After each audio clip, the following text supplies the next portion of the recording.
Una vez que hemos visto cuáles son las estructuras de ciclos y cuántos elementos tenemos con cada estructura de ciclos, en las tres siguientes partes de este problema nos piden ir considerando permutaciones con cada una de las posibles estructuras de ciclos y estudiar los centralizadores para así deducir los cardinales de las clases de conjugación. Vamos a empezar con el segundo apartado, en el cual hemos fijado un treciclo y nos piden encontrar su centralizador, primero en S5, después en A5, y a partir de ahí describir la clase de conjugación en A5 del treciclo G pequeña. Bueno, pues primero vamos con esto. ¿Qué sabemos? Pues como siempre, sabemos dos cosas.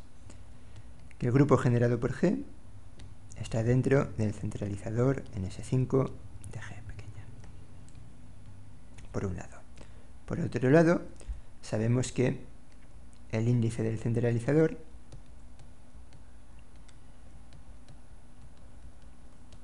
es el cardinal de la clase. ¿Cuál es el cardinal de la clase? Pues en el fondo lo hemos calculado en el apartado anterior. La clase en S5 de un treciclo es el conjunto formado por todos los treciclos. ¿Cuántos treciclos hay? Aquí lo hemos calculado. Hay 20.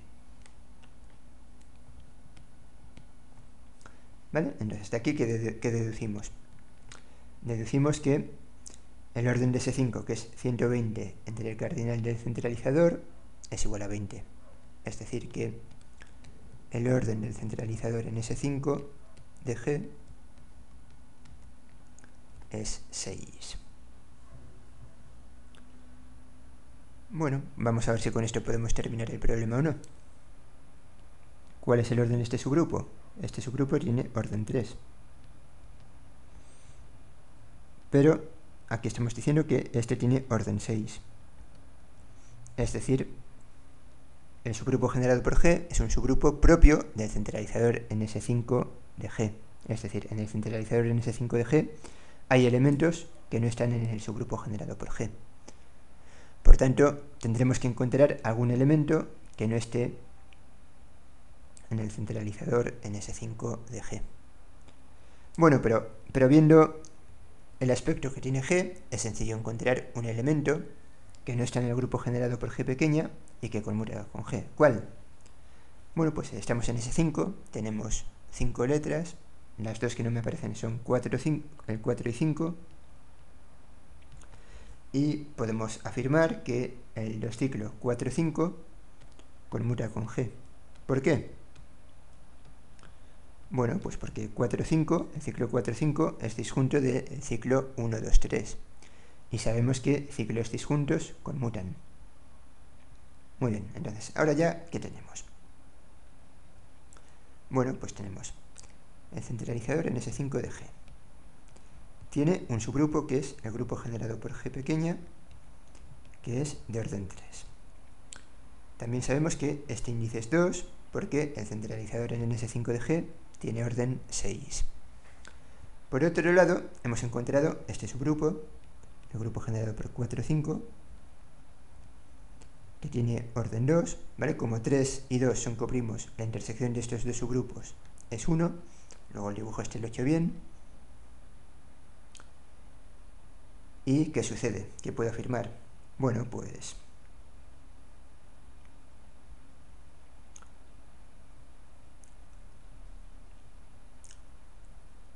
¿qué es lo que puedo afirmar? Vamos a ver.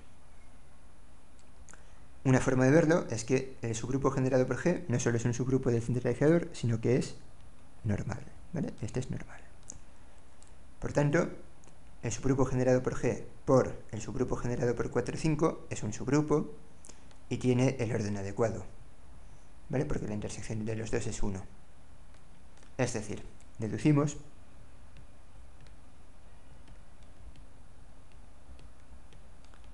que el centralizador en S5 de G,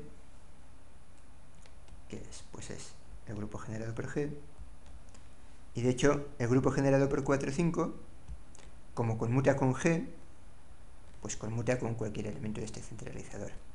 O sea que este grupo se puede escribir como el producto directo de estos dos grupos.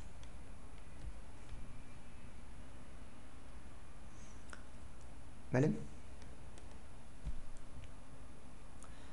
Muy bien, una vez que tenemos el centralizador en S5 de G pequeña, vamos con la siguiente pregunta, que es el centralizador en A5.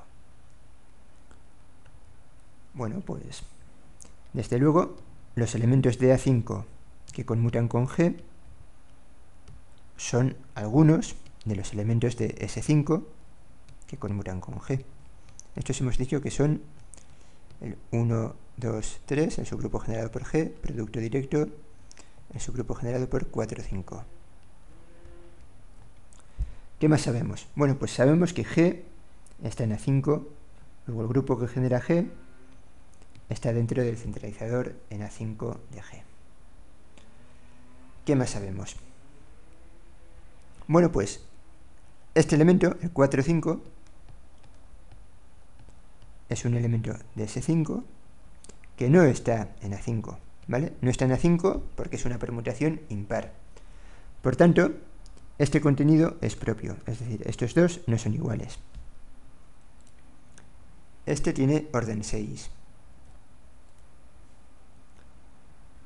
Este tiene orden múltiplo del orden de este. ¿Vale? Este tiene orden 3. Entonces, como este centralizador en A5 de G tiene un subgrupo de orden 3, tiene como orden un múltiplo de 3. Múltiplo de 3 y además, voy a borrar esto para hacer espacio, tiene orden múltiplo de 3 y divisor de 6. ¿Vale? Múltiplo de 3 y divisor de 6. Y además no es 6, porque si fuese 6 sería igual y no lo es. ¿Vale? Entonces, ¿qué deducimos? Se sigue que el centralizador en A5 de G pequeña tiene orden 3 y por tanto ha de ser igual a este grupo.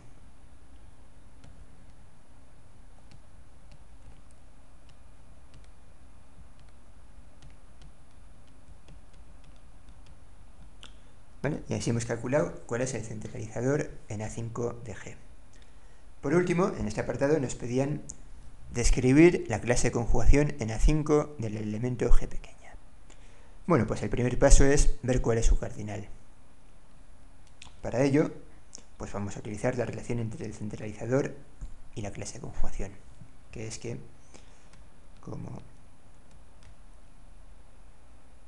el cardinal de la clase en A5 de G es el índice en A5 del centralizador en A5 de G, pues ¿qué tenemos? Que esto es el orden de A5, que es 60, entre el orden del centralizador, que hemos dicho que es 3, o sea que es 20. ¿Qué más sabemos? ¿Vale? Tenemos que la clase en A5 de G tiene cardinal 20. Y además, la clase en A5 de G está dentro de la clase en S5 de G. ¿Por qué? Bueno, pues porque la clase en A5 de G es conjugar G por elementos de A5. Y como los elementos de A5 están en S5, pues los conjugados de G en A5 también son conjugados de G en S5. Por otro lado, sabemos que el cardinal de la clase en S5 de G es 20, porque la clase en S5 de G son los 3 ciclos.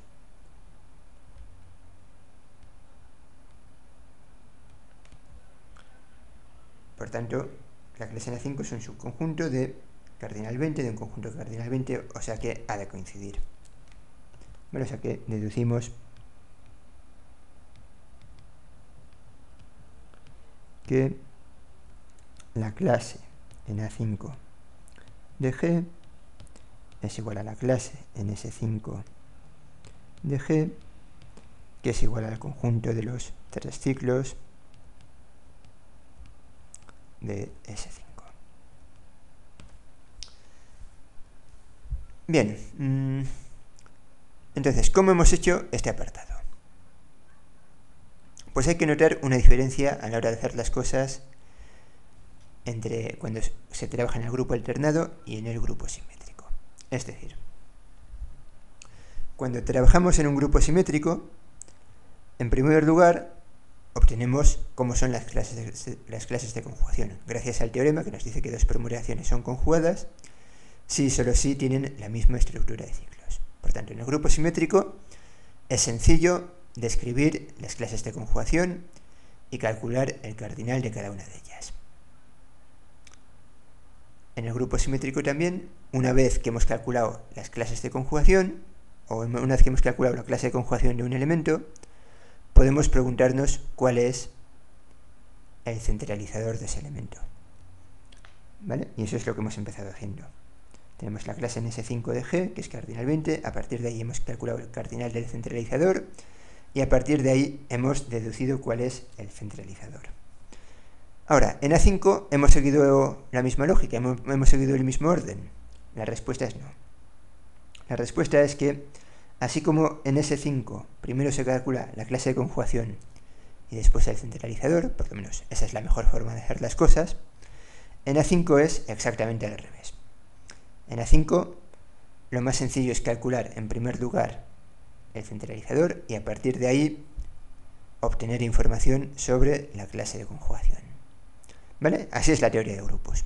Cada grupo o cada familia de grupos tiene sus propias técnicas, su propia forma de hacerse. Es decir, hay cosas que funcionan mejor de una forma para unos grupos y otras que funcionan de forma mejor para otros grupos. Vale. Bien, entonces así terminamos con los 3 ciclos. En los próximos vídeos estudiaremos los 2 ciclos por 2 ciclos y los 5 ciclos.